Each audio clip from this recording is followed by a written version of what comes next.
Here's an album I cared about in 2025. Stardust by Danny Brown.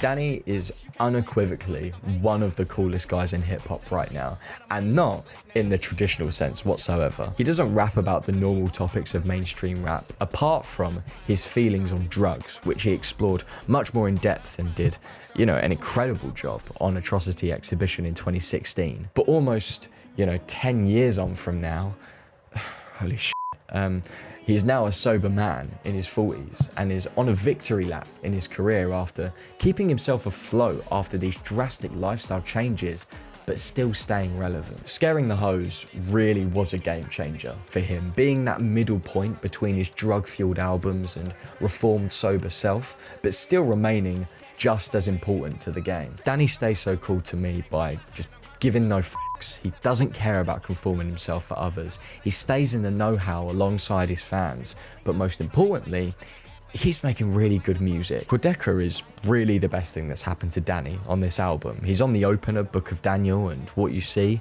which are two of the best songs on this album, giving Danny the room to really open up about how he feels now and his past traumas. That being said, this album also takes a much more hyper-pop genre switch, and the songs here do sound absolutely insane sometimes. Baby, whatever the case, 1999, but mainly Starburst is some of the most sporadic and fascinating production he's ever been on. And he uses a lot of this album to uplift voices in that hyperpop scene. Lots of underground artists, trans artists. The end even has an entire section that's completely in Ukrainian by 𝗦𝘁𝗿𝗂𝘀𝗁, which is pretty cool. Only Danny Brown could make an album that's simultaneously this insane sounding, yet somehow wholesome and sweet.